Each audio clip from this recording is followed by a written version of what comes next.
اعوذ باللہ من الشیطان الرجیم بسم اللہ الرحمن الرحیم طاسین میم۔ پہلی آیت ہے سورہ القصص کی، اور اس سے گزشتہ ہفتے 27ویں سورت ختم ہوئی تھی، سورہ النمل۔ اب اس کی تشریح کی تو گنجائش نہیں ہے یہاں پر، الف لام میم سے میں کرتا چلا آ رہا ہوں، مقطعات کے بارے میں بتاتا چلا آ رہا ہوں، اب تک بہت سے آ چکے۔ تو مختصر بات یہ کہ تل کا آیات الکتاب المبین، لفظ تل کا استعمال ہوا ہے جہاں بھی الکتاب کے لیے پورے قرآن شریف میں لفظ کو استعمال ہوا ہے، ذالکہ ہوا ہے، دور کا اشارہ، ہذا نہیں ہے۔ قرآن کے لیے ہر جگہ ہذا استعمال ہوا ہے، ھذا القرآن۔ الکتاب کے لیے ہر جگہ ذالکہ، آیات الکتاب، کتاب کی آیات، تل کا آیات الکتاب، اصل کی حقیقتوں کی طرف اشارہ ہے۔ اس کی تفصیلات بہت گزری ہیں پہلے، کسی کنجیکچرز یا کسی اندازوں کی ضرورت نہیں ہے، اشارے سارے قرآن شریف میں خود اندرونی شہادتیں موجود ہیں۔ لوگوں نے مختلف اندازے لگائے ہیں، بعض حضرات کہتے ہیں کہ اجازت نہیں ہے، بعض نے اپنے اندازے لگائے ہیں، اور اصل میں داخلی تشریحات ہیں۔ میں آگے چل رہا ہوں اس سے، تل کا آیات الکتاب المبین۔ اب یہاں ہم وہی جو با محاورہ ترجمہ ہے اسی کو لے کر چلیں گے کہ یہ کتاب المبین، کتاب مبین کی آیات ہیں۔ مبین وہ جو خود روشن ہو، خود جو روشن ہوتا ہے وہی دوسروں کو بھی روشن کرتا ہے، تو اس سے روشنی ملے گی، اور پھر وہی جو کتاب المبین ہوگی وہی بنیاد بن سکے گی باقی اور جو کچھ بھی دنیا میں ہے اس کی صداقت کے، اس کی سچائی کے، اس کے ویریفیکیشن یا اس کی تصدیق کی۔ تو جو خود روشن ہے اسی کی روشنی میں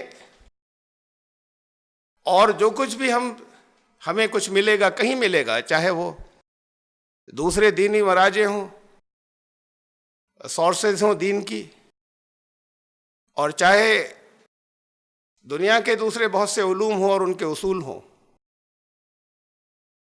جو اللہ کی طرف سے روشن مقرر ہو کر آیا وہ سپریم رہے گا، وہ نمبر 1 پر رہے گا، اور اس سے ٹکراتی ہوئی کوئی تشریح ناقابل قبول ہوگی کہیں پر بھی ہو۔ تو یہ اس کتاب المبین کی آیات ہیں۔ نتلو علیک من نبأ موسیٰ وفرعون بالحق لقوم یؤمنون۔ اب ہم تمہارے اوپر تلاوت کرتے ہیں موسیٰ علیہ السلام، ان کی خبروں میں سے کچھ حصہ ان کی زندگی کے حالات کے بارے میں اور فرعون کے بارے میں، بالحق، حق کے ساتھ، اس کے بہت اہم لفظ ہے یہ جو ساتھ میں آیا ہے۔ ایک مفہوم تو اس کا یہ ہے کہ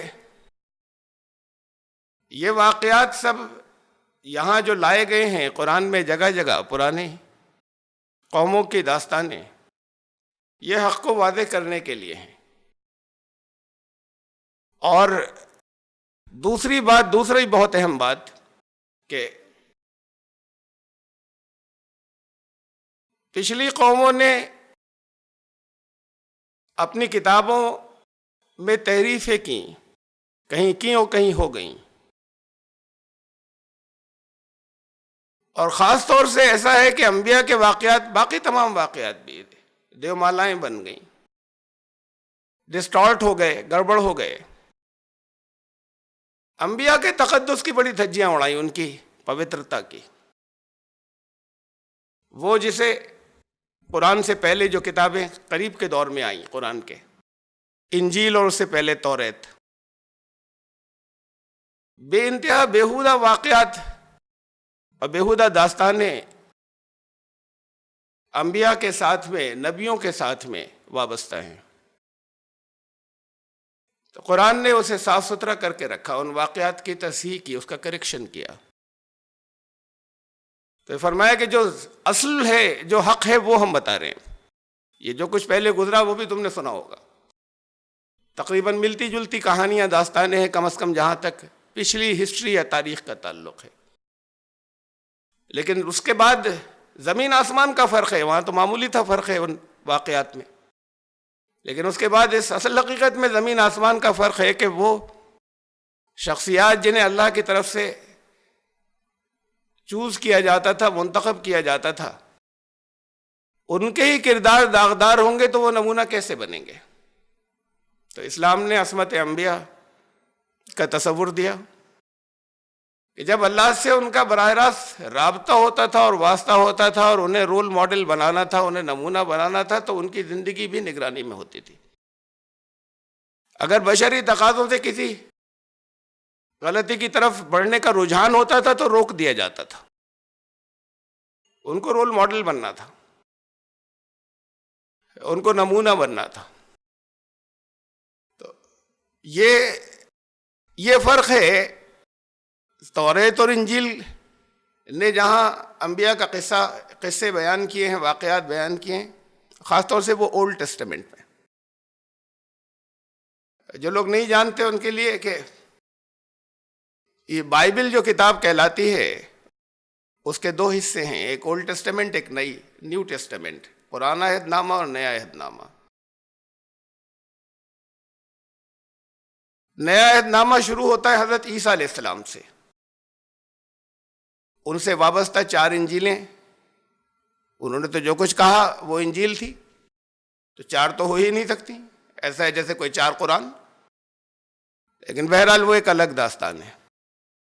ان سے وابستہ 4 انجیلیں، اور اس کے بعد پھر چونکہ ان کو خدائی کا سا درجہ دے دیا تو پھر ان کے پروفٹس یا ان کے نبی، ان کے واقعات اور دوسری ان کے لکھے ہوئے لوگوں کو دعوت یا خطوط، ان سب کو مقدس مانا جاتا ہے. یہ حصہ جو ہے وہ نیو ٹیسٹمنٹ ہے، جو حضرت عیسیٰ کے انجیلوں سے شروع ہوتا ہے، اور پھر اس میں اور بہت سے کتابیں ہیں.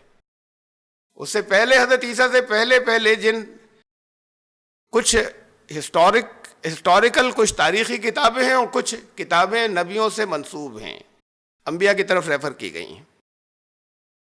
اس میں توریت بھی ہے، اس میں زبور بھی ہے، اس میں حضرت سلیمان علیہ السلام سے منسوب ایک کتاب بھی ہے، اس میں حضرت ایوب علیہ السلام سے منسوب ایک کتاب بھی ہے، حضرت یونس علیہ السلام سے منسوب ایک کتاب بھی ہے اس پرانے عہد نامے میں. اولڈ ٹیسٹمنٹ، اس کی پہلی 5 کتابیں اولڈ ٹیسٹمنٹ کی، یا اسے ہم چونکہ بائبل کے دونوں حصے ہیں اولڈ ٹیسٹمنٹ اور نیو ٹیسٹمنٹ، تو بائبل کی پہلی 5 کتابیں یا بائبل کا جو اولڈ ٹیسٹمنٹ پہلا حصہ ہے اس کی پہلی 5 کتابیں توریت کہلاتی ہیں. تو اس میں یہ جو اولڈ ٹیسٹمنٹ والا حصہ، اس میں خاص طور سے پرانے انبیاء کا تذکرہ آیا ہے.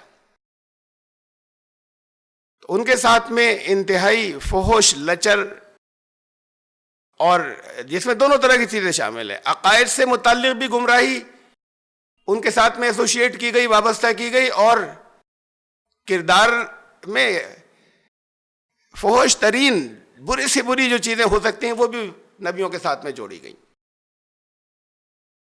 نعوذ باللہ حضرت نوح علیہ السلام کے بارے میں توریت کے حصے میں کہ وہ نشے میں شراب پی کر ننگے ناچے.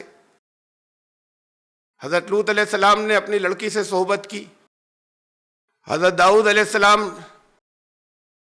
نے اوپر سے ایک عورت کو نہاتے دیکھا تو اس کے شوہر کو جنگ پر بھیج کے مروا دیا اور اسے اٹھوا لیا.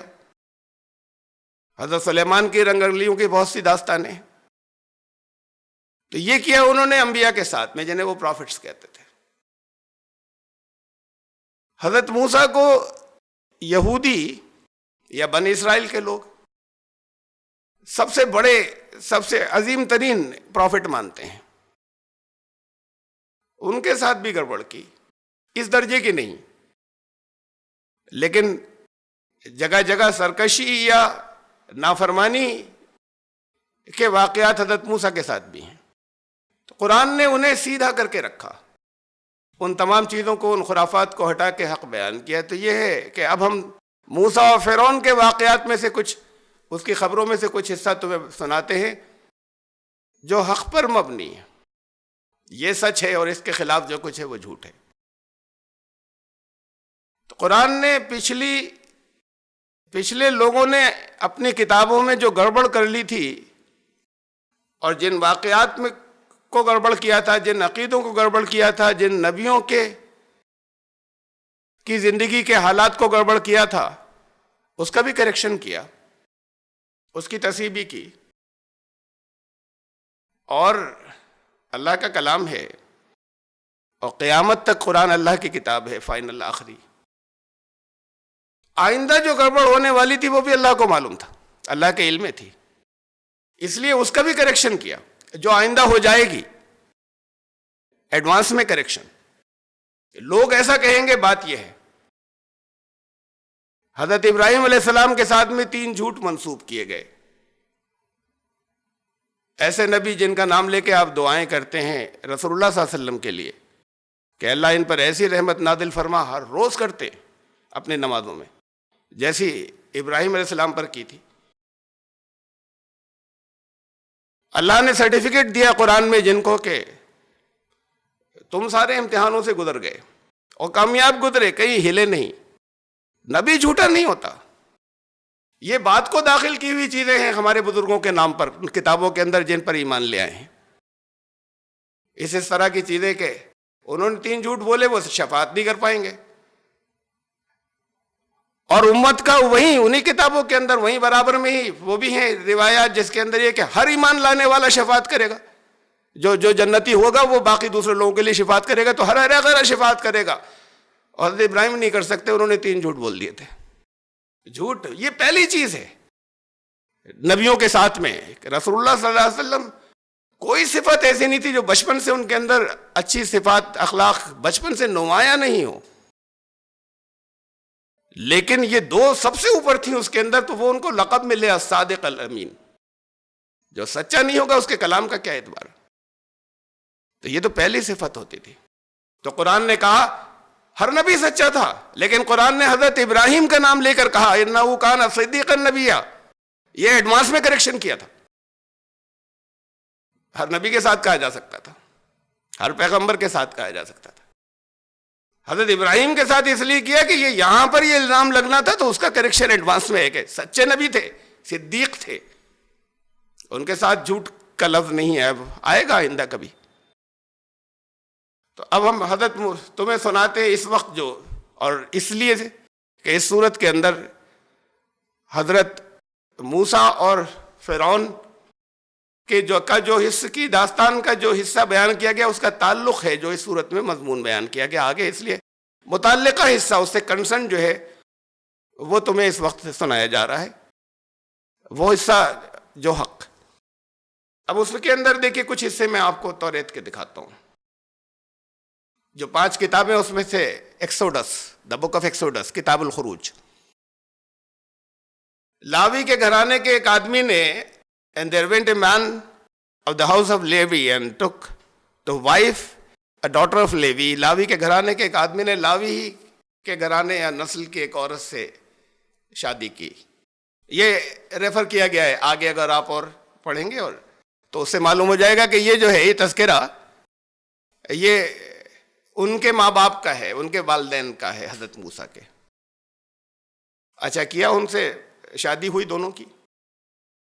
اگلی ہی اس کے اندر ورس کہہ لیں ہم، بائبل کے اندر ورسز کہلاتی ہیں.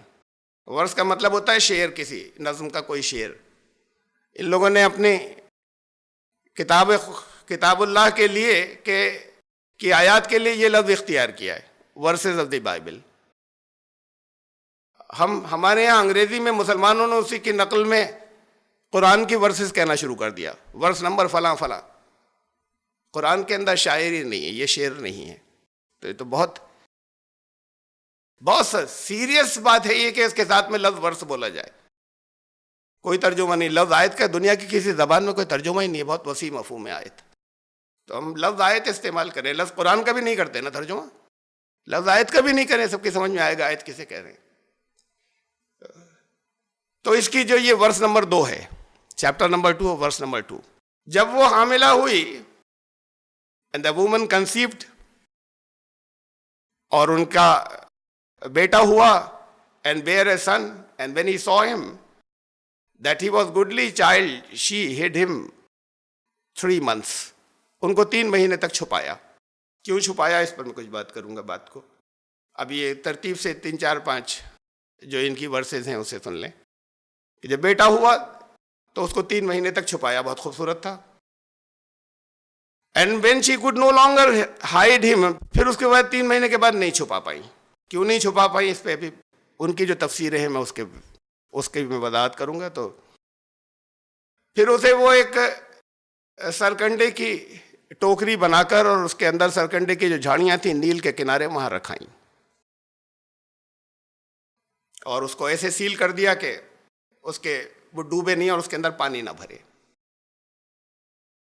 And a sister stood afar off, ان کی بہن جو ہے وہ ذرا فاصلے پہ کھڑی رہی to wait what would be done to him, یہ دیکھنے کے لیے, واچ رکھنے کے لیے کہ اب آگے کیا ہوگا یہ ان کو جو یہاں پر چھوڑ دیا ہے.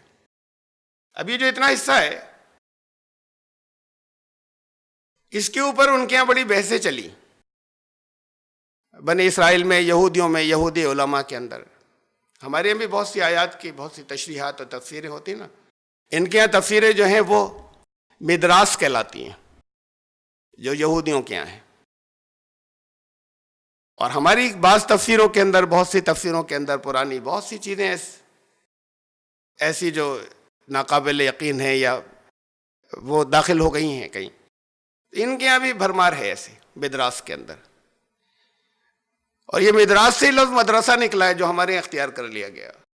یہودیوں وہاں پر تھا مدینے میں بیت المدراس, تو کبھی کبھی حضرت عمر جاتے تھے وہاں پر شروع میں, پھر بات کو ناپسندیدہ قرار دیا, پھر رک گئے تھے. مدراس کے اندر تشریحات ہیں, ان کی تفسیریں ہیں طرح طرح کی. اب اس پہ غور کیجئے, آپ کے ایک بنی اسرائیل کے ایک معزز خاندان کے ایک فرد نے اسی خاندان کی ایک عورت سے شادی کی اور وہ حاملہ ہوئی اور اس کا بیٹا ہوا. تو پہلے بیٹے ہوئے نا, اگر ان دونوں کو دنیا میں کوئی بھی پڑھے گا, شادی کی, حاملہ ہوئی, بیٹا ہوا, تو یہ تو پہلے بیٹے ہوئے حضرت موسیٰ. تو حضرت موسیٰ کا تذکرہ اس پر اتفاق ہے, اس لیے کہ آگے بھی چل رہا ہے کہ پھر وہ اس کو دریائے نیل کے کنارے رکھائیں, بہن کھڑی ہو گئی پیچھا کرنے کے لیے یا اس کی نگرانی کرنے کے لیے. تو حضرت موسیٰ کے بارے میں ہے کہ تو حضرت موسیٰ پہلے بیٹے ہوئے. اب بائبل میں ہی آگے لکھا ہوا ہے کہ عمرام ان کے والد کا نام بتایا گیا ہے, وہاں آگے نام بتایا, یہاں نام نہیں بتایا تھا. اسی کے اندر ایکسوڈس کتاب میں چیپٹر نمبر 6 اور ان کی ورس نمبر 20 کہ عمرام نے اپنی پھوپھی سے نکاح کیا, اپنی پھوپھی سے شادی کی. ان کے باپ کی بہن, اس کا نام تھا یوکبید. یہ حضرت موسیٰ علیہ السلام کی والدہ, جو ان کا نام دیے گئے ہیں والد و والدہ کے. اب اسے رکھے ذہن کے اندر کہ پچھلی شریعتوں کے اندر جو کچھ آ رہا ہے ہمیں مل رہا ہے ان کتابوں سے, اس کے اندر پھوپھی سے, چچی سے, بھتیجی سے یہ نکاح اجازت, یہ ان رشتوں تک نکاح کی اجازت تھی. اور ظاہر ہے جب سے انسانیت شروع ہوئی, ایک ماں باپ سے پیدا کیا تو وہاں ان ایک ماں باپ کے ہی اولادوں کے اندر آپس میں نکاح ہوئے. اب جیسے جیسے انسانیت آگے بڑھی تو یہ بائبل کے مطابق جو کچھ ان کی شریعت کے اندر موجود ہے یا ان کی مثالوں کے اندر موجود ہے, اس کے اندر فرسٹ کزن ہی نہیں, چچازاد بہن یا پھوپھیزاد بہن یا خالازاد بہن سے ہی شادی نہیں, بلکہ خالہ یا پھوپھی یا ماموں ان سب سے بھی نکاح کی اجازت اس کے اندر موجود ہے. اور یہ کہہ رہے ہیں کہ انہوں نے, حضرت موسیٰ کے والد نے اپنی پھوپھی سے نکاح کیا تھا یا اپنی پھوپھی سے شادی کی تھی. یہاں اعتراض کیا جاتا ہے ہندوستان کے اندر کہ یہ فرسٹ کزن جو ہیں یہ شادیاں غلط ہیں, یہ بہنیں ہو گئی ہیں. ایک ماں باپ کی سب اولادیں بہنیں تو سب ہوئیں, خون تو سب جگہ ایک ہوا, لیکن کسی اسٹیج پر جا کر جب فیملی پھیلے گی اور آگے چلے گی تو کسی اسٹیج پر جا کر شریعت روک لگائے گی کہ اس سے اوپر کے رشتے جو ہیں وہ محرمات میں سے ہیں, ان کے آپس میں نکاح نہیں ہوں گے. اس کے آگے جو دور کے رشتے ہو گئے وہاں ہوں گے. اس میں پہلی جو لائن آف ڈیمارکیشن کھینچی ہے اسلام نے وہ یہ ہے کہ پھوپھی یا ماموں یا خالہ یا چچا ان سے نکاح نہیں ہو سکتا. بائبل میں ہو سکتا ہے, حضرت ابراہیم علیہ السلام کا بھی نکاح ہوا تھا, ان کے بارے میں بھی ہے. یہاں ہندوستان میں صرف اعتراض ہوتا ہے اس کے اوپر. اور ان کے پاس کوئی دلیل نہیں ہے، کسی جگہ نہیں ہے، ان کی کسی مذہبی کتاب کے اندر نہیں ہے، اور خاص طور سے وہ جو ان کی اصل کتاب ہے اس کے اندر کہیں نہیں ہے کہ نہیں کر سکتے.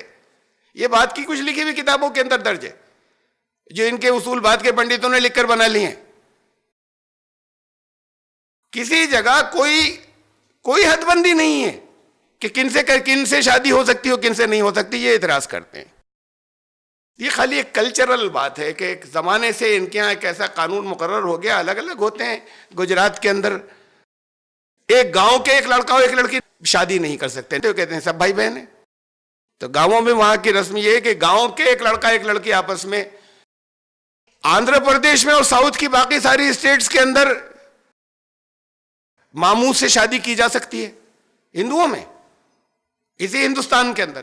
بلکہ ترجیح دی جاتی ہے کہ پہلا حق ماموں کا ہوتا ہے، اس کے بعد دوسروں کو دیکھا جائے گا. اس ترجیح دی جاتی ہے، اس کے بعد اعتراض کرتے ہیں. تو بہرحال انہوں نے، ان کی شادی ہوئی، اس سے ہارون و موسیٰ پیدا ہوئے. اب ایک نام اور آ گیا یہاں، ہارون و موسیٰ. ان دونوں کی روشنی میں حضرت ہارون چھوٹے ہوئے،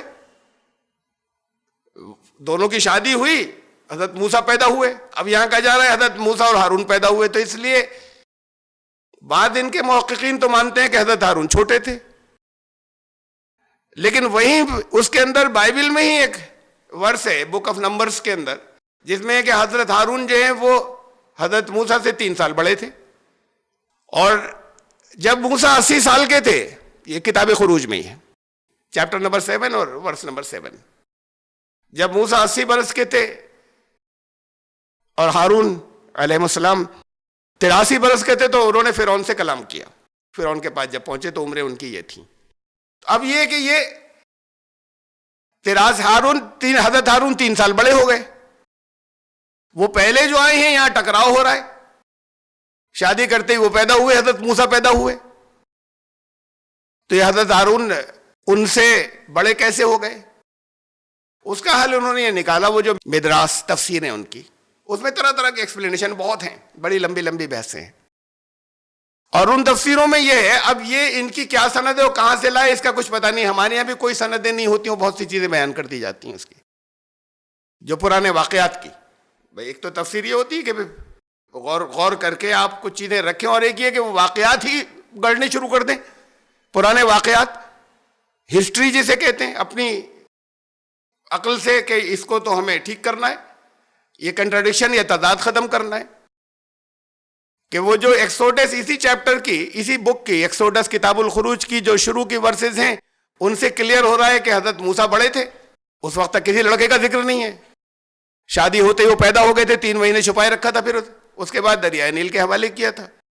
اور یہاں بات آ رہی ہے کہ اسی کے اندر، اسی چیپٹر میں آگے، اسی کتاب کے چیپٹر نمبر 7 میں جب ہم آگے چلتے ہیں تو یہ آ رہی ہے کہ حضرت ہارون بھی ان کے بھائی تھے اور وہ 3 سال بڑے تھے.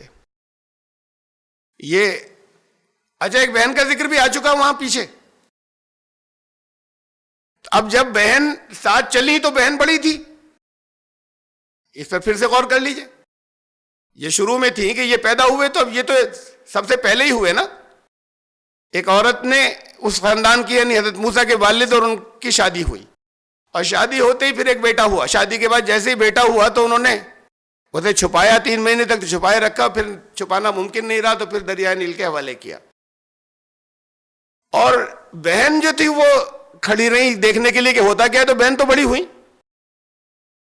ایک تو یہیں پر آ گئی بات شروع میں ہی، اور ایک پھر یہ بعد میں آئی کہ حضرت ہارون بھی تھے ایک بھائی، اور وہ 3 سال بڑے تھے.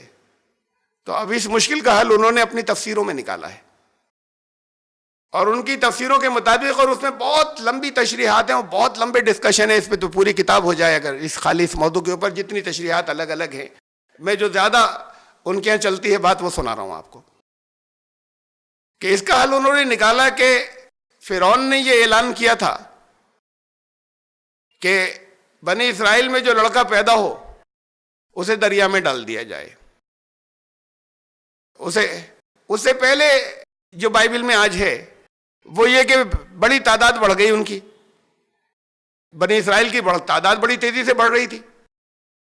تو فرعون کو اس پر تشویش ہوئی، تو اس نے پہلے تو دائیوں سے یہ کہا، نرسز سے کہا کہ جب ولادت ہو, بچہ پیدا ہونے لگے تو لڑکے کو مار دیا کرو. انہوں نے عمل نہیں کیا اس پر. جب کچھ سالوں کے بعد دیکھا تعداد اور بڑھ رہی, تو فرعون نے پھر ان سے پوچھا کہ تمہیں تو یہ حکم ملا تھا, یہ تعداد کیسے بڑھ رہی اور لڑکے تو آ رہے ہیں. تو انہوں نے کہا کہ یہ بنی اسرائیل کی جو عورتیں ہیں یہ بڑی اسٹرانگ ہوتی ہیں, یہ ایجپشین مصریوں کی طرح نہیں ہوتی, اور ہمیں پتہ بھی نہیں چلتا, اور ان کے یہاں ولادت ہو جاتی ہے ہمارے پہنچنے سے پہلے ہی, ہماری ہیلپ سے پہلے ہی, اس لیے ہو گئے یہ بچے اتنے. اس کے بعد پھر اس نے یہ حکم دیا کہ دریا میں ڈالو, اگلا حکم ہوا. اس میں بہت کئی سال ہیں اس پورے پروسیس کے اندر. پھر بھی تعداد بڑھتے. پہلے تو ان کو لگایا, طرح طرح کے مشورے یہ ہوئے کہ ان کو ایسی لیبر کے میں جوتا جائے کہ جو ان کے لیے ناقابل برداشت ہو جائے. بہت ظلم کیے, کمزور ہو گئے, لیکن تعداد پھر بھی بڑھ رہی تھی. تو پھر یہ حکم دیا کہ یہ پہلا لڑکا ہو دریا میں ڈال دیا کریں. نہیں, اب ڈائریکٹ, پہلے تو دائیوں سے کہا تھا, اب ڈائریکٹ پبلک کو حکم دے دیا کہ تمہیں کرنا ہے خود یہ کام. بچہ پیدا ہو جائے, دائیوں کو تم نہیں بلاتی, نرسز کو نہیں بلاتی, بچہ ہو جاتا پیدا, دریا میں ڈالنا پڑے گا. تو اب یہ ایک حکم عام ہو گیا.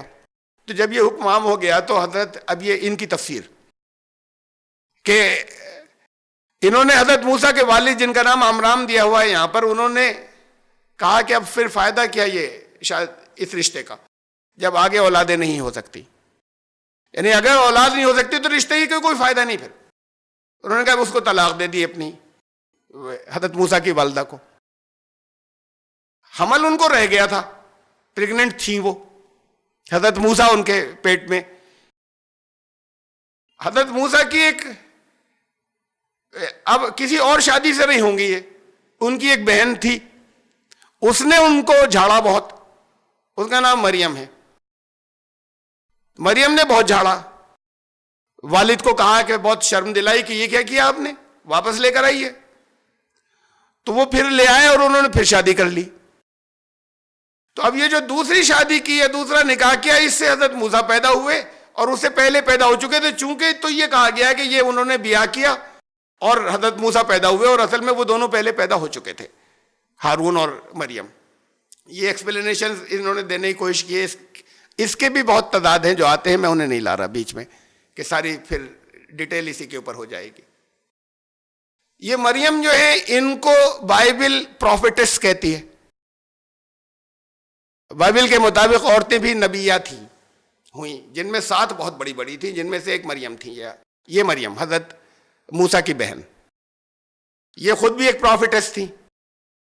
اور حضرت, یہ اسی کے اندر ایکسوڈس چیپٹر نمبر 15 کے اندر ورس نمبر 20 ہے, اور حضرت ہارون سے بڑی تھیں وہ 3 سال. حضرت ہارون بھی نبی تھے, حضرت موسیٰ بھی نبی تھے, پروفیٹس, اور یہ مریم بھی نبی تھی. مریم لیڈ کرتی تھی عورتوں کو, حضرت موسیٰ اور ہارون جو تھے وہ مردوں کو لیڈ کرتے تھے. لیکن اب اپنے نبیوں کے ساتھ کیا کیا جوڑا ہے انہوں نے. پہلے لفظ پروفٹ کو بھی سن لیں آپ. لفظ پروفٹ لفظ نبی کا انگلش ترجمہ ہے. اب ہمارے یہاں تو پروفٹ, ہم پروفٹ محمد صلی اللہ علیہ وسلم, ہم پروفٹ رسولوں کے لیے بھی استعمال کرتے ہیں انگریزی کے اندر, اور نبیوں کے لیے بھی کرتے ہیں. تو کوئی ذہن میں یہ خاص تصور نہیں آتا, نہیں پروفٹ صرف نبی کو کہا جا رہا ہے. ایگزیکٹ ٹرانسلیشن نبی کا تو ہے پروفٹ, اور رسول کا ہے میسنجر انگریزی کے اندر, لیکن وہ دونوں استعمال کیے جاتے ہیں, انٹرچینجبل ہیں. اور نبی اور رسول میں اصل فرق کیا ہے, اسے تو پھر یہاں پہ ڈسکس کرنے کی بات نہیں ہے اس موضوع میں. یہاں پر ان آیات کے اندر وہ نہیں ہے جو بیان کیا جاتا ہے, اور جو بہت مشہور ہے کہ رسولوں کے پاس کتاب آئی اور نبیوں کے پاس کتاب نہیں آئی. وہ خود قرآن اس کے مخالف ہے, اور قرآن بہت واضح ہے. جن کو یہاں پر نبی کہا جاتا ہے, جن کے پاس کتاب نہیں, قرآن نے ان کے لیے لفظ رسول استعمال کیا ہے.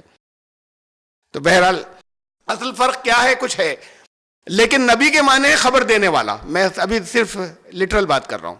اللہ کی طرف سے ان کو کوئی خبر ڈائریکٹ اللہ کی طرف سے ملے, خبریں آگے کی بتائیں. اسے انگریزی میں کہتے ہیں پروفیسی, آگے کی خبریں, پیشین گوئیاں. تو وہ پروفیسی سے پروفٹ ہے, پروفیسی کرنے والا یعنی پیشین گوئی کرنے والا, آگے کی خبریں بتانے والا. نبی کا لفظی معنی خبر دینے والا. تو یہ بھی, ان کو بھی اللہ ان سے کلام کرتا تھا, اور یہ بھی آگے کی خبریں دیا کرتی تھی. انہوں نے حضرت موسیٰ کے نبی ہونے کی بھی پیشین گوئی کی تھی بائبل کے مطابق. مریم جو تھی ان کی بہن بڑی. بہرحال اب انہوں نے اپنے نبیوں کے ساتھ میں کیا کیا ہے, اس میں دیکھیے ایک ساتھ میں یہ جو کیریکٹر جیسے قرآن نے کہا اب ہم تمہیں حق سناتے ہیں، تو انہوں نے حضرت موسیٰ کے ساتھ میں کیا کیا ہے، جنہیں وہ کہتے ہیں یہ سب سے عظیم ترین پروفٹ تھے، کہ کیونکہ اللہ نے وعدہ کیا تھا قرآن میں کہ ارض فلسطین جو ہے وہ تمہیں دے دی، کنعان کی بستی ارض فلسطین تمہیں دے دی، تمہارے لیے لکھ دی۔ اب ہوا یہ کہ حضرت موسیٰ اور ہارون، حضرت موسیٰ نے خاص طور سے ایک جگہ سرکشی کی تھی، استغفر اللہ، اس لیے اللہ نے ان سے یہ کہا کہ تمہیں نہیں داخل ہونے دوں گا اس بستی میں، تم دور سے تو دیکھ لو گے اور اس سے پہلے مر جاؤ گے، داخل نہیں ہو سکو گے، باقی بنی اسرائیل اس بستی کے اندر جائیں گے۔ جو کہ حضرت موسیٰ کا انتقال پہلے ہو گیا، 40 سال سرکشی تو انہوں نے کی تھی بنی اسرائیل نے کہ ہم ان سے نہیں لڑیں گے، یہاں تو بہت جبارین اور بڑے تگڑے لوگ ہیں، یہاں پر یہ سب چیزیں سرکشی کی باتیں اپنے نبیوں کے ساتھ لے آتے ہیں کہ حضرت موسیٰ نے سرکشی کی تھی تو اللہ نے ان سے کہا کہ اس لیے کہ میں اب قوم کو تو لے جاؤں گا، تم نہیں داخل ہو پاؤ گے اس بستی میں جس کو میں نے لکھ دیا ان کے لیے۔ اور وہ سرکشی کیا تھی اور وہ نافرمانی کیا تھی؟ نافرمانی سے زیادہ سرکشی کہ جہاں حضرت موسیٰ نے اپنا عصا مارا، قرآن میں ہے کہ اور وہاں سے پانی پھوٹ نکلا، چشمے پھوٹے، یہ اس جگہ کی بات ہے، یہ جسے مریبہ کہا گیا ہے اس کے چشمے کے پاس، ان کا وہاں تم نے گناہ کیا تھا ایک، اللہ نے کہا اس جگہ تم نے جہاں پہ پانی چٹان سے برآمد ہوا تھا وہاں تم نے گناہ کیا تھا، تم نے میرا قصور کیا تھا، اور بنی اسرائیل کے سامنے تم نے میری تقدیس نہیں کی تھی۔ امپریشن یہ ہے، یہ تفصیلات بھی یہی ہیں کہ اپنی بڑائی بیان کی تھی کہ دیکھو میں نے کتنا بڑا کام کر کے دکھا دیا، بجائے اس کے کہ تم لوگوں کے سامنے اسے ایسے پیش کرتے کہ اللہ کی قدرت سے ہوا۔ یہ ایک اور کتاب ہے ڈیوٹرونومی، اردو میں استثناء اس کا نام ہے، اور ویوستھا وورن نام ہے ہندی میں۔ یہ نام بھی کتابوں کے بدل جاتے ہیں، ان کے یہاں ترجمے ہو جاتے ہیں، جیسے قرآن لفظ نہیں بدلتا تو ایسے ان کے یہاں بدل جاتے ہیں، الگ الگ زبان میں اس کے ٹرانسلیشن ہو جاتے ہیں۔ اس کا چیپٹر نمبر 32 اور ورس نمبر 52 ڈیوٹرونومی کی یا کتاب استثناء کی، کہ یہ جو تم نے سرکشی کی تھی اب تم اس کے اندر داخل نہیں ہو پاؤ گے جس ملک کو، جس سرزمین کو لکھ دیا تھا ہم نے ہم نے بنی اسرائیل کے لیے، اس سے پہلے ہی تمہاری موت ہو جائے گی۔ وہ پہاڑی ہے مواب، اس میں کہا گیا ہے کہ یہ بائبل کے اندر وہاں ان کا انتقال ہوا، حضرت ہارون کا اور پہلے انتقال ہو چکا تھا۔ وہ واقعہ یہ ہے، یہ پھر ایک اور کتاب ہے اسی کے اندر، ان 5 کتابوں سے، دا بک آف نمبرز، گنتی، کہ ان سے کہا گیا تھا کہ تم اور تمہارا بھائی سارے لوگوں کو، بنی اسرائیل کو اکٹھا کرو اور ان کے سامنے ہی چٹان سے کہو کہ لاؤ پانی دو، چٹان کو ایڈریس کرو اور وہاں سے پانی نکلے گا۔ اب یہ کہہ رہے ہیں کہ کیا یہ حضرت موسیٰ نے لوگوں کو وہاں خوب لتاڑا، برا بھلا کہا، اور اس کے بعد دائیں دائیں 2 بار اس کے اوپر وہ ماری، کچھ اللہ کی تقدیس وہاں پر نہیں کی، شو یہ کیا کہ دیکھو میں کر رہا ہوں تمہارے لیے، اور وہاں سے پانی برآمد ہو گیا۔ اور موسیٰ ہارون نے جماعت کو چٹان کے سامنے جمع کیا، ان سے کہا کہ سنو اے باغیوں، کیا ہم تمہارے لیے اس چٹان سے پانی نکالیں؟ ہیئر ناؤ یو ریبلس، ہم تمہارے لیے کیا کریں ہم؟ اور اس کے بعد پھر انہوں نے چٹان کے اوپر دائیں دائیں 2 بار ضرب لگائی اور پانی بہ نکلا، اور پھر سب نے پانی پیا۔ اللہ کو نے اس کی سزا دی ان کو کہ اب تم اس میں داخل نہیں ہو پاؤ گے، یہ سرکشی کی تھی انہوں نے۔ اس طرح کی باتیں انہوں نے، یہ جو ان کے عظیم ترین تھے ان سے بھی وابستہ کی ہیں۔ اچھا سزا دینی تھی تو پانی نہیں برآمد ہوتا غلط طریقے سے؟ جب تک وہ یہ نہیں کہیں کہ اللہ کی قدرت سے ہو رہا ہے، میں معافی چاہتا ہوں، میں مغفرت طلب کرتا ہوں، میں نے یہ آپ لوگوں کو نہیں بتایا تھا کہ یہ اللہ کروا رہا ہے، جب تک یہ نہیں کہتے پانی برابر نہیں، پانی تو ہوا برابر جب انہوں نے مارا تو پھر بات تو یہاں پر اس سے یہ آ رہی ہے کہ وہ انہی کی طاقت سے ہوا، بس انہوں نے ذرا شو غلط کر دیا۔ اب یہ اور بھی تعداد ہیں اس معاملے میں اسے بھی نہیں ڈسکس کرنا چاہ رہا، اس میں اور بھی ہیں کچھ کنٹرڈکشن سے تعداد جو گزرے ہیں، جن کا میں نے حوالہ نہیں دیا ہے۔ یہ تو واقعات تھے ان کی سرکشی کے حضرت موسیٰ علیہ السلام کے، اور اس کی سزا دی گئی انہیں۔ پھر بائبل کے اندر ہی میں اس پر یہ ساری چیزیں آپ کو بتا رہا ہوں کہ قرآن نے کہا کہ ہم اس کو حق کے ساتھ میں، ہم اس کو صاف ستھرا کر کے جو اصل پیش آیا واقعہ ہم وہ رکھتے ہیں۔ یہ جو عصا تھا کبھی حضرت موسیٰ کے ہاتھ میں آ جاتا تھا بائبل کے مطابق، کبھی حضرت ہارون کے ہاتھ میں آ جاتا تھا لاٹھی۔ تو یہ جو سانپ بنا یا سانپ نظر آیا فرعون کے دربار میں، اور یہ سب حضرت ہارون نے کیا تھا بائبل کے مطابق، حضرت موسیٰ نے نہیں کیا تھا۔ چلیے یہاں پہ تو کردار کی کوئی بات نہیں، لیکن جب یہ سمندر پار کر کے نکلے یا دریا پار کر کے نکلے اور فرعون کا لشکر ڈوب گیا، بنی اسرائیل آگے نکلے، تو وہاں یہ مریم یہ عورتوں کو لیڈ کر رہی تھی۔ تو مریم اور ہارون ان دونوں نے اعتراض کیا، اور حضرت موسیٰ علیہ السلام اور آپس میں کہا کہ کیا اللہ خالی ان کے اندر بات کون سی خاص بات ہے؟ کیا اللہ صرف ان سے کلام کرتا ہے؟ کیا صرف ان سے خطاب کرتا ہے؟ ہم سے بھی تو کرتا ہے، یہ کون سی ان کے اندر خاص بات ہے؟ تو دونوں نے ان کے اوپر اعتراض کیے۔ اس کی سزا اللہ نے یہ دی کہ مریم کو کوڑ ہو گیا اور ہارون کو کچھ نہیں ہوا۔ ابھی دونوں کو ہو جاتا، ان کو ہو گیا اس لیے کہ انہوں نے ایسا کیا تھا۔ پھر حضرت ہارون نے حضرت موسیٰ سے سفارش کی، انہوں نے اللہ سے دعا کی، پھر وہ کوڑ ٹھیک ہو گیا۔ حضرت ہارون کے ساتھ میں تو اور شرک کے واقعات قرآن میں ہے کہ جب 40 دن کے لیے اللہ نے بلایا، ان کی طلبی ہوئی حضرت موسیٰ کی، تو ان کے پیچھے انہوں نے بچڑے کو اپنا دیوتا بنا لیا بنی اسرائیل نے۔ اور اس میں یہ تھا کہ ایک شخص جو ایک مکار تھا سامری، وہ لیڈ کر رہا تھا، اور اس نے سب کے زیور لیے۔ یہ ایسے ہی ہوتا ہے کہ یہ جو طرح طرح کے یہ ڈھونگی ہوتے ہیں، یہ زیور مانگتے ہیں، پھر وہ زیور ان کی پراپرٹی ہو جاتا ہے۔ تو انہوں نے سب سے زیور مانگے، اور زیور سے ایک اس نے بچڑا بنا دیا، وہ ہو تو اسی کا جاتا بات کو، اس سے پہلے وہ نپ گیا۔ پھر تو وہ اس کو آگ میں تپا کے بچڑا بنایا، اس میں سے کچھ آواز آتی تھی۔ آوازیں جگہ جگہ آتی ہیں کہ دو طرف سوراخ ہوں اور ہوا چلے تو آوازیں بوں، اس طرح کی آوازیں تو جگہ جگہ برآمد ہوتی ہیں، اس میں سے آواز آتی تھی، لوگ متاثر ہوتے تھے۔ حضرت موسیٰ آئے تو بڑے ناراض ہوئے، حضرت ہارون سے کہا کہ تمہیں میں چھوڑ کر گیا تھا، ذمہ دار بنا کر گیا تھا، یہ کیسے ہوا؟ تم نے کیوں ہونے دیا؟ ان کا جواب بڑا اہم ہے حضرت ہارون کا۔ انہوں نے کہا کہ آپ مجھے اگر میں دخل دیتا تو سب میری فرما بردار یہاں نہیں تھے، کچھ لوگ تو بہت بڑی تعداد تو سرکشی ہی کر رہی تھی، یہاں فرقے بن جاتے، پھر آپ اسے کہتے تم نے فرقے بنا دیے، میرا انتظار نہیں کیا۔ یعنی شرک سے زیادہ خطرناک بات ہے فرقے بننا۔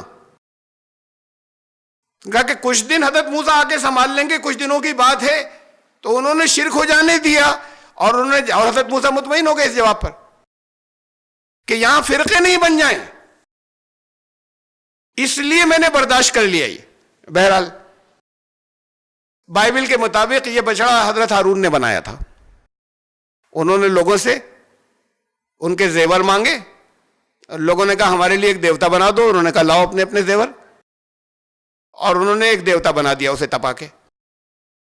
حضرت موسیٰ آئے تو بڑے ناراض ہوئے کہ یہ کیا ہے؟ تو حضرت ہارون نے کہا کہ وہ تو میں نے تو آگ میں ڈالے تھے، اس میں سے ایک دیوتا بن کے خود نکل آیا۔ تو یہ ساری چیزیں انہوں نے نبیوں کے ساتھ وابستہ کی۔ حضرت ہارون کو بھی نبی کہتے ہیں یا پروفٹ کہتے ہیں۔ قرآن نے حق کے ساتھ میں چیزیں بیان کی ہیں، پھر جو چیزیں ان کے اوپر سے تمام الزامات کو صاف کر کے واش آؤٹ کر کے کہ یہ اللہ کے مخلص اور نیک بندے تھے، ان سے کسی گناہ کا صدور نہیں ہوتا تھا، ان کی زندگیاں اللہ کی خود بھی پاکیزہ تھے اور زندگی بھی نگرانی میں تھی ان کی۔ نتلو علیک من نبأ موسیٰ و فرعون بالحق لقوم یؤمنون۔ تو اب ہم تمہیں موسیٰ و فرعون کی زندگی کے واقعات میں سے کچھ سناتے ہیں، صاف ستھرا کر کے جو سچ ہے اس میں سے۔ لیکن اس سے جو کچھ یہ حق جو کچھ ان واقعات کو بیان کیا گیا ہے، اس کی کوئی وجہ ہے، پرانی تاریخ بلا وجہ نہیں دہرائی گئی ہے بار بار۔ یہاں پر اس تاریخ کے جو حصے بیان کیے گئے ہیں اس سے ہم جو کچھ تمہیں بتانا چاہتے ہیں، جو کچھ تمہیں بتانا چاہتے ہیں وہ نفع صرف ایمان لانے والوں کو دے گا. اس کا نفع، قصہ تو ہر ایک سن لے گا، لیکن اس داستان کے بعد اس سے جو کچھ واضح کرنا مقصد ہے جو آگے بتائیں گے، اس سے نفع صرف انہیں پہنچے گا جو ایمان لانے والے ہیں، اور جو ایمان لانے والے نہیں انہیں کوئی فائدہ نہیں، خالی ایک قصہ یا ایک داستان ہو جائے گی. لقوم یؤمنون ان فرعون علا فی الارض وجعل اہلہا شیعا یستضعف طائفۃ منہم. فرعون بہت بڑا بنا، انا ربکم الاعلی، کہا کہ میں سب سے اعلیٰ رب تو میں ہوں. زمین میں اس نے اپنی بڑائی کی. وجعل اہلہا شیعا، اور لوگوں کو تقسیم کر دیا گروپوں میں. یہ تھا حکومت کرنے کا طریقہ، یہی حکومت کرنے کا طریقہ رائے ہمیں. یستضعف طائفۃ منہم، ایک گروپ کو کمزور کیا، ایک دوسرے کو اٹھا دیا. اور یہ کرتے رہتے ہیں، یہ جتنے بھی جن کے ہاتھ میں پاور ہوتی ہے. بہت بڑی بات کہی ہے قرآن نے،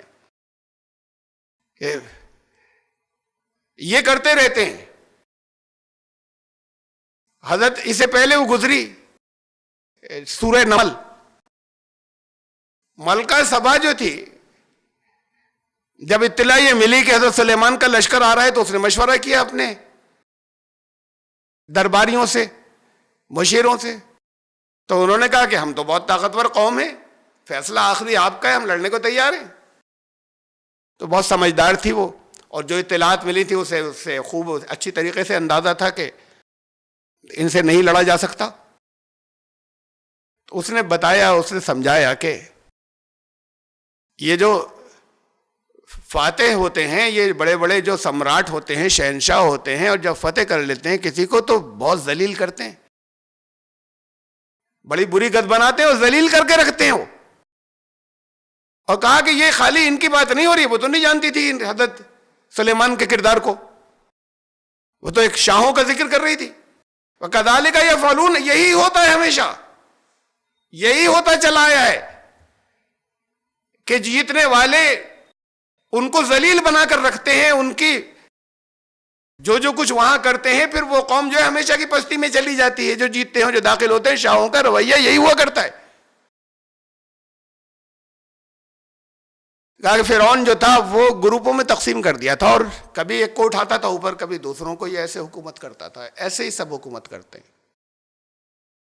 حکومت کے انداز بدل گئے ہیں، چاہے حکومت کا طریقہ کچھ بھی ہو، چاہے بادشاہت ہو اور وہ چاہے ڈیموکریسی اور جمہوریت کہلاتی ہو.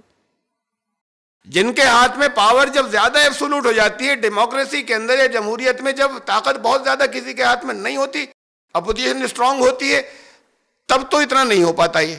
لیکن اگر پاور زیادہ ایبسولوٹ ہو جائے اور طاقت زیادہ ڈیموکریسی میں بھی، جمہوریت میں بھی کسی کے ہاتھ میں پہنچ جائے، تو پھر وہ گروپ بناتے ہیں، کون قریب آ گیا اور کون دور چلا گیا، اور پھر ان میں آپس میں کھینچتانی رہتی ہے. یہ اگر نہیں رہے اور وہ سب کمبائن ہو جائے تو ہر وقت ان کی سیٹ کو خطرہ رہے گا. یہی لوکل لیول پر ہوا کرتا ہے. اگر کوئی M P M L A بہت اسٹرانگ ہو جائے، کوئی زیادہ اسٹرانگ ہو جائے، تو پھر وہ گروپ بناتا ہے لوگوں میں کہ یہ آپس میں کبھی ایک نہیں ہو سکیں. ارے اس کی طاقت کہاں سے آئی؟ عوام سے ہی تو آئی ہے نا. یہ ایک اگر ہو گئے تو کوئی بھی دیاتیاں وہ کرے گا تو عوام ٹانگ کھینچ لیں گے. لیکن عوام کا ہی ایک حصہ ان کے ساتھ ہوگا تو یہ جو دبا کر رکھے گئے، کچھ لے گئے ہیں، یہ کچھ نہیں کر سکیں گے. یہی طرز عمل رہا، ہمیشہ یہی ہوا کرتا تھا. یہ گروپ بنا کر رکھے جاتے تھے کہ عوام متحد نہیں ہونے پائیں. اب آج کے جو آپ کے ہندوستان کے ملکی حالات ہیں، اس کے اندر ایک شخصیت بہت پاورفل ہو گئی، بہت طاقت اس کے پاس پہنچ گئی. اب انہوں نے اس نے بھی گروپ، اندر بھی گروپ بنائے کہ اب بغاوت نہیں ہو سکے کسی طریقے سے. اور یہ لوگ کیا کرتے تھے جو پاور میں ہوا کرتے تھے، وہ لوگوں کو تقسیم کیا کرتے تھے. ایک ہسٹوریکلی مسلمان جو فرقوں میں تقسیم ہوتے چلے گئے الگ الگ فرقوں کے اندر، اس کے پیچھے جو سازشیں رہی ہیں پہلے وہ ان کی تھی نہیں. یہ ایک پھر اور اس شاہوں اور سمراٹوں سے اور اوپر کی بات ہے. کچھ لوگ وہ ہوتے ہیں جو دنیا پر حکومت کرتے ہیں جو نظر نہیں آتے، وہ دوسری شاہوں پر بھی حکومت کرتے ہیں، کرتے چلے آئے ہیں، وہ حکومتوں سے اوپر ہوتے ہیں. وہ پلاننگ کرتے ہیں اور حکومتیں عمل کرتی ہیں. تو وہ یہ کرتے ہیں کہ جن سے خطرہ ہوتا ہے انہیں ڈیوائیڈ کرتے ہیں اور انہیں لڑاتے ہیں. اب آپ کے عرب دنیا میں سب میں آپس میں جنگ جاری ہے. انہیں معلوم ہے کہ نقصان ہے، وہ جانتے ہیں کہ تباہ ہو رہے ہیں، اور ہو رہے ہیں. دنیا کو جو دیا کرتے تھے قرضے لے رہے ہیں. جنہوں نے کبھی ٹیکس نہیں لگایا اب وہ ٹیکس لگا رہے ہیں. کبھی افغانستان میں ہوا، پھر ایران اور عراق کی لڑائی ہو گئی، پھر افغانستان کے اندر روس کی فوجیں داخل ہوئی. وہاں سے چل رہا ہے سلسلہ 1980 سے اس علاقے کے اندر جنگ کا، کہ دو ممالک کبھی بہت سے انوالو ہو جائیں، یہ آپس میں لڑتے چلے جائیں، اور یہ جانتے ہیں کہ کھوکھلے ہو رہے ہیں، لیکن یہ کہ میری اگر ذرا میں رک گیا تو دوسرے کی پاور بڑھ جائے گی. یہ چیز جو ہے وہ ان کو لڑنے سے رکنے نہیں دیتی. کمپرومائز کر لیا تو کہیں پھر تو یہ برابر کی پوزیشن ہو جائے گی. برابر کی بھی نہیں رکھنی، ہماری اونچی رکھنی. یہاں ایک جج تھے، پرانی بات ہے، 70s کی، 1976 یا آس پاس کی. ان سے تعلق تھا، اچھا ملاقات تھی میری. ایک دن کہنے لگے کہ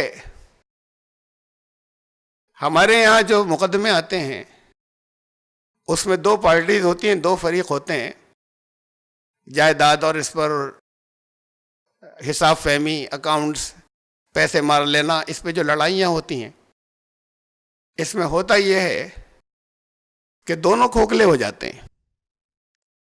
اور وہ صاف صاف کہا انہوں نے، چونکہ لیتے تھے تو ان کا وہ پیسے آتے ہیں ہمارے پاس، یہ کھوکھلے ہوتے چلے جاتے ہیں، پولیس کے پاس جاتے ہیں، دوسری اور اتھارٹیز کے پاس جاتے ہیں، اور یہ کھوکھلے ہوتے چلے جاتے ہیں. اس میں جو ہارتا ہے اس کے تن پہ لنگوٹی بھی نہیں رہتی، جو جیتتا ہے اس کے تن پہ صرف لنگوٹی بچتی اور کچھ نہیں بچتا جیتنے والے کے. اور یہ لڑتے رہتے ہیں. جیتنے والے کے تن پہ وہ بس اس پر ہوتا ہے میں جیت گیا، برسوں کے اندر خالی ہو گیا، کھوکھلا ہو گیا تو میں جیت گیا. یہ کتنی لیمن کی والی بات ہے، نیچے کے درجے کی بات ہے. یہ لڑائیاں یورپ میں نہیں ہو رہی آپس میں، یہ لڑائیاں مسلمان علاقے میں چل رہی ہیں. کچھ لوگ لڑا رہے ہیں، یہ لڑ رہے ہیں، یہ جانتے ہیں لڑانے والوں کو، خود لڑنے والے بھی، کہ آپ ہی عقل مند بیٹھے، میں ہی عقل مند بیٹھا ہوں کہ میں یہ کہہ رہا ہوں دوسرے لڑا رہے ہیں، اور ان میں تو عقل ہے نہیں، ان میں بھی ہے، اس سے زیادہ ہے.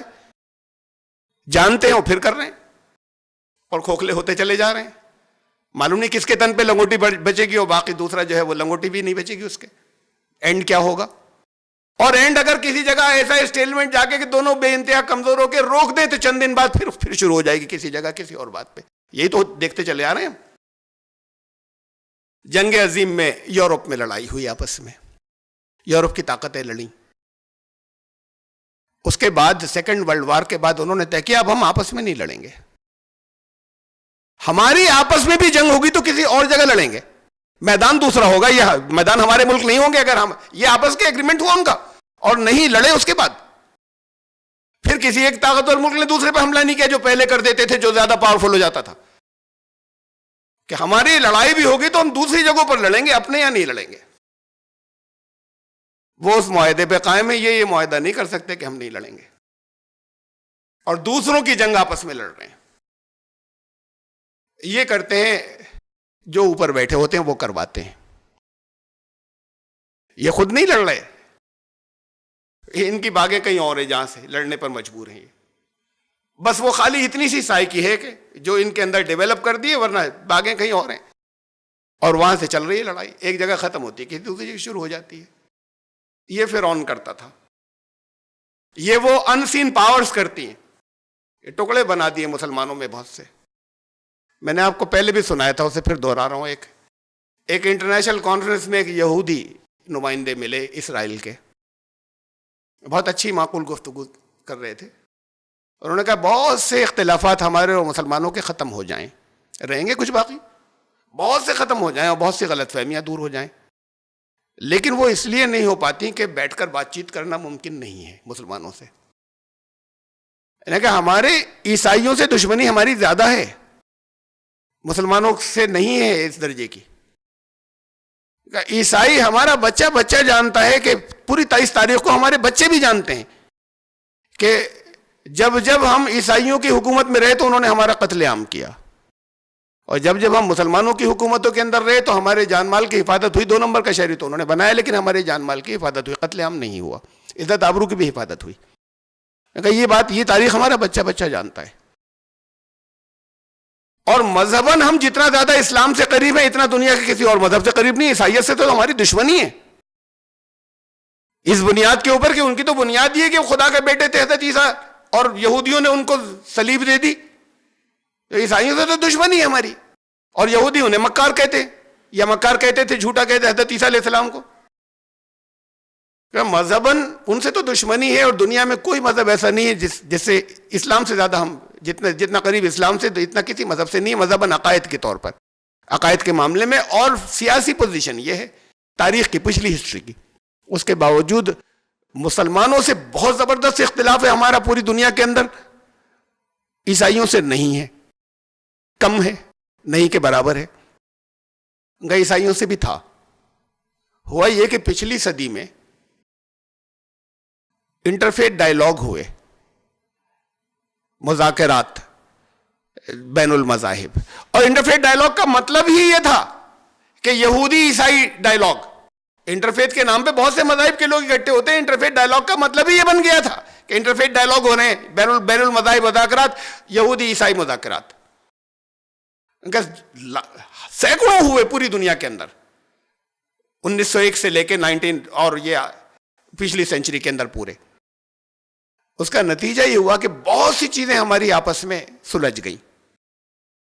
کچھ اختلاف ہیں مسلمانوں کے ساتھ میں, ان کا ممکن ہی نہیں ہے. اس لیے ممکن نہیں ہے کہ مسلمانوں میں کوئی لیڈرشپ نہیں ہے. یہ ہے سننے کی بات. کہ مسلمانوں کے اندر جو بہت سے گروپوں میں یہ تقسیم ہے, وہاں تو بات یہ تھی کہ ایک پوپ نے کہہ دیا کہ بات چیت کرو, مذاکرات کرو. ایک پوپ نے کہہ دیا, اور پوری 75% عیسائی دنیا نے مان لیا کہ ہاں کریں گے, پوپ نے کہہ دیا. تو 75% عیسائی دنیا نے مان لیا. یہاں کوئی ایسا ہے نہیں جو کہے اور دوسرے مان لیں. آپ کے یہاں قرآن کو تو وہ مقام ملا نہیں ہے. قرآن نے کہا تھا کہ ان سے کہو تعالوا الی کلمۃ سواء بیننا و بینکم, آؤ تمہارے ہمارے درمیان جو مشترک ہے اس پہ بیٹھ کر بات کریں, اور ایگریمنٹ یہ کریں کہ مشترک پہ تو اکٹھے ہو جائیں اور اس سے نہیں ہٹیں, کامن گراؤنڈز کے اوپر. تو یہ تو قرآن نے کہا تھا. اب کوئی لیڈر کھڑا ہو تو لیڈر کو مانتے نہیں. کوئی لیڈر ہے نہیں ان کے یہاں, ایک زمانے سے نہیں ہے. ان کا مسلمانوں کے جو بہت سے گروپ ہیں, اس میں جو سب سے بڑا گروپ ہے جس کے پیچھے دنیا کے سب سے زیادہ مسلمان ہیں, وہ 10% سے بڑا نہیں ہے. 10% سب سے بڑا ہے. اس کے بعد پھر اور چھوٹے چھوٹی کرچیں. اب اگر وہ جو سب سے بڑا ہے 10%, اس کا نمائندہ آ جائے کہ بھئی ہم اور وہ بات چیت کریں گے, کچھ چیزیں طے کریں گے, تو باقی 90% جو آپس میں لڑتے رہتے ہیں وہ اکٹھے ہو کر اس 10% کی ٹانگ کھینچ لیں گے, وہ جو سب سے بڑا ہے اس کی. کہ ممکن ہی نہیں جب تک آپ کے یہاں کوئی لیڈر نہیں ہو, ورنہ بہت سے مسائل حل ہو جائیں, بہت سی پرابلم سالو ہو جائیں گفتگو اور بات چیت سے. کوئی کمپرومائز نہیں اس کے اوپر, عقیدوں پہ یا اصولی بنیادوں پہ. اس کے باوجود بہت سے مسئلے حل ہو جائیں گے جو خوریزی کے اور طرح طرح کے. تو یہ کیا کرتے ہیں, یہ ہوتا ہے اوپر سے ڈیوائڈ کرنا اور تقسیم کرنا. کبھی ایک کو اٹھا دیا اوپر, اس کی ٹانگ کھینچ لی, پھر دوسرے کو اٹھا لیا, اور یہ جانتے ہوتے رہتے ہیں. اور پھر دوسرا لگا رہتا ہے خوشامد میں کسی طریقے سے میں اوپر اٹھ جاؤں. یہ نہیں ہوتا کسی طریقے سے, جو کمزور ہوتے ہیں اس میں یہ نہیں ہوتا کہ کسی طریقے سے یہ ختم ہو جائے نظام. یہ ہوتا ہے میں مقرب ہو جاؤں, میں اوپر اٹھ جاؤں, ان کی ٹانگ کھینچ لی جائے. تو کوششیں ساری اس کی رہتی ہیں. یہ چھوٹے لیول پر بھی ہوتا ہے, چھوٹی چھوٹی سی جگہوں کے اوپر. اس سے اوپر ملکوں کے لیول پر بھی ہوتا ہے. اور ملکوں کے لیول سے اوپر میں نے بتایا کہ کچھ طاقتیں ہیں جو سرگرمیں چلی آ رہی ہیں رسول اللہ صلی اللہ علیہ وسلم سے بھی پہلے سے, غالباً حضرت سلیمان کے دور سے چلی آ رہی ہیں. بہرحال رسول اللہ صلی اللہ علیہ وسلم کے دور سے پہلے چلی آ رہی ہیں. اس کے تو بہت ثبوت ہیں کہ انہوں نے جگہ جگہ بہت کچھ کیا, اور اصل میں تفرقہ اور اس کا یہ تو جو کچھ بھی ہوا وہ اس کے بیج و بنیادیں ان کے ڈالی ہوئی تھی، ان کی جو انویزیبل ہاتھ ہیں، اور اس میں ٹول بننے والے ہمارے لوگ رہے ہیں۔ ظاہر ہے نہیں بنیں گے تو پھر کیسے ایسا ہوگا؟ تو فرعون نے یہ کیا تھا کہ وہ زمین میں بڑا بنا سرکشی، اور وہ بڑا ایسے بنا تھا کہ لوگوں کو گروپوں میں بانٹ دیا تھا اور ایک گروپ کو دبا کر کچل کر رکھتا تھا۔ یذبح ابناءہم ویستحیی نساءہم انہ کان من المفسدین، ان کے بیٹوں کو ذبح کرتا تھا، ان کی عورتوں کو زندہ رکھتا تھا، اور وہ فسادیوں میں سے تھا۔ فساد کہتے ہیں توازن بگڑ جانے کو۔ حکیموں کی زبان میں خون میں فساد ہو گیا، معدے میں فساد ہو گیا۔ جو توازن ہونا چاہیے تھا، جو بیلنس جن کنٹینٹس کا، کانسٹیٹوئنٹس کا، وہ بگڑ گیا۔ تو فساد صرف مار کاٹ کو نہیں کہتے، کہیں بھی کوئی توازن، اصل توازن ہے جب وہ بگڑے تو وہ فساد ہوتا ہے۔ اب بعض لوگ ہمارے جو جدید مفسرین ہیں، زیادہ جن کا جدیدیت کا مزاج ہے، وہ کہتے ہیں تاریخی طور پر ثابت نہیں ہے کہ ان کے بیٹوں کو ذبح کرتے تھے وہ۔ ارے بیٹوں کو ذبح کرتے تو لاکھوں کی تعداد کہاں سے ہوتی جو نکل کر گئی تھی، جن کو حضرت موسیٰ نکال کر لے گئے تھے؟ خالی عورتیں تھی وہ؟ کیا کم از کم اتنا ہی ہوتا کہ عورتوں کی تعداد تگنی ہوتی، دگنی ہوتی مردوں سے؟ تو یہ تاریخی طور پر ثابت نہیں ہے، وہ کہتے ہیں۔ تو اس کی تشریح وہ یہ کرتے ہیں، قرآن کو تو مانتے ہیں، وہ کہتے ہیں تاریخی طور پر ثابت نہیں ہے۔ تو اس کا مطلب یہ ہے کہ کچھ لوگوں کو مقرب بنا لیتے تھے، نہیں وہ لوگ جو اس کے اندر باصلاحیت ہوتے تھے انہیں کچل دیتے تھے۔ تو ذبح کرنے کا یہ مطلب ہے کہ یہ محاورے کی زبان میں ہے، یہ تمثیلی بات ہے ذبح کرنا۔ سچ مچ کوئی ایسا نہیں کہ گلا کاٹ دیا، گلا ریت دیا۔ ان کے میں جو باصلاحیت ہوتے تھے، کہتے ہیں کہ مرد ہو کر بات کرو، تو یہ لفظ بولا جاتا ہے اس کے لیے، تو ان کو تو وہ کچل دیتے تھے، اور جو بالکل بھیڑ ہوتی تھی کیڑے مکوڑوں کی طرح ان کو باقی رکھتے تھے، صلاحیتوں کو کچل دیتے تھے۔ انہوں نے کہا اس کا مطلب یہ ہے، تاریخی طور پر لٹرلی لفظی طور پر یہ ثابت نہیں ہے۔ میں نے ابھی آپ کے سامنے بائبل کے کچھ حصے رکھے، وہاں جو کچھ وہ کہتے ہیں، ہم نہیں کہہ سکتے کہ ان کی سب باتیں صحیح ہیں جو ہمیں نہیں بتائی گئی، لیکن جو چیزیں قرآن سے ٹکراتی نہیں ہیں پچھلی ہسٹری کی، وہ صحیح ہو سکتی ہیں۔ ان کی جو ٹکراتی ہیں اسے ہم کینسل کر دیتے ہیں۔ اب وہ ساری چیزیں آئیں یہاں پر کہ وہ فرعون نے کی کوشش، پہلے دائیوں نے کوآپریٹ نہیں کیا اور یہ کہہ دیا، اس میں کئی نسلیں گزری، اب بھی بھیڑ بڑھتی چلی جا رہی ہے، پھر ہوش آیا ان کا کیا کیا جائے، بچوں کو بہا دینا۔ عمل پریکٹیکلی نہیں ہو پایا اس کے اوپر، پھر بھی کیے گئے کچھ، پھر تو کچھ اگر کیے گئے عمل پریکٹیکلی، اس کی کوشش یہ کی تھی تو کبھی کبھی کیا، کچھ حصے کے اندر ہوا، تو اس سے کوئی تعداد بڑی ختم نہیں ہو جاتی۔ پھر اس پر عمل نہیں ہو پایا، اور پھر اس کے بعد بات کو تو پھر فرعون کا لشکر بھی تباہ ہو گیا، اللہ نے ہٹا دیا اسے، تو پریکٹیکلی اس پر عمل نہیں ہو پایا۔